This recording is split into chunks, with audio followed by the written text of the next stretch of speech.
সালাম আলাইকুম, ব্যাপারী agro farmers থেকে আপনাদের সবাইকে স্বাগতম। আজকে আমি একটা গাছে কিছু আঙ্গুর থোকা আছে, এগুলো থিনিং করব।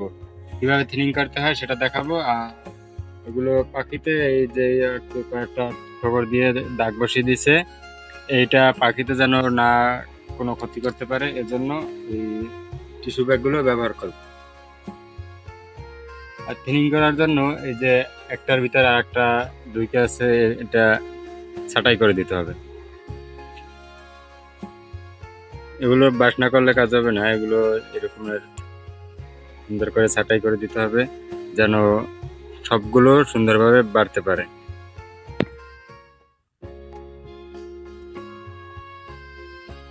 এগুলো সাধারণত যারা বড় বাগানি তাদের মেশিন রয়েছে, তারা মেশিন থেকে সুন্দর করে ছাঁটাই করে দেয়। এই যে ভিতরে যে কয়েকটা, আর এগুলো থিনিংটা বিশেষ করে যেগুলো ছোট ছোট ওইগুলোই সাধারণত ফালাই দিতে হয়।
টোকাটা মোটামুটি থিনিং করা কমপ্লিট।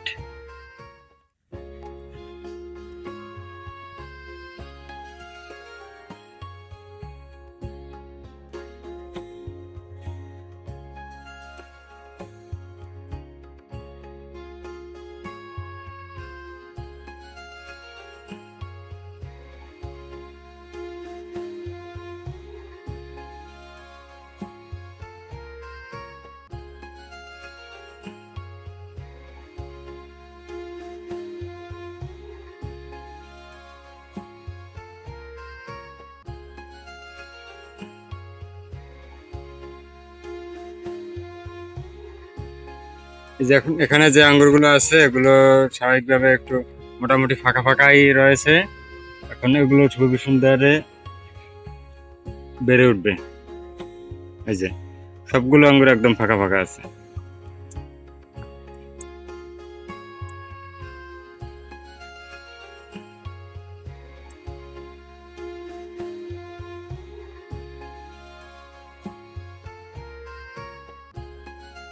এরপরে এই একটা থোকা, এই থোকাটাও অনেক গাদানো এখান থেকে। এই গাদানো থোকাটা সুন্দর করে থিনিং করে দিতে হবে। এই যে একটা আঙ্গুর এই যে ভিতরে একদম বড় হইতে পারতেছে না, এটা এরকমের এগুলো ফেলাই দিতে হবে।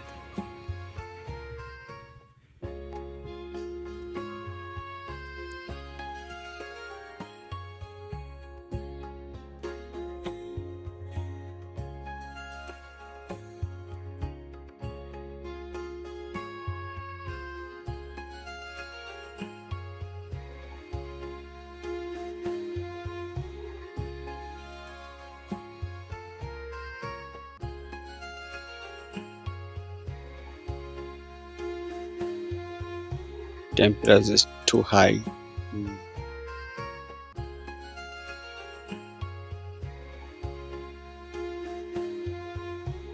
এই যে আঙ্গুরের থোকাগুলো এখন থিনিং করে দিলাম, এখন অনেক পাতলা হয়ে গেছে, এখন আঙ্গুরগুলো সুন্দরভাবে বাড়বে। এই যে টিস্যু ব্যাগ, এই টিস্যু ব্যাগে ভরে রাখবো যাতে পাখিতে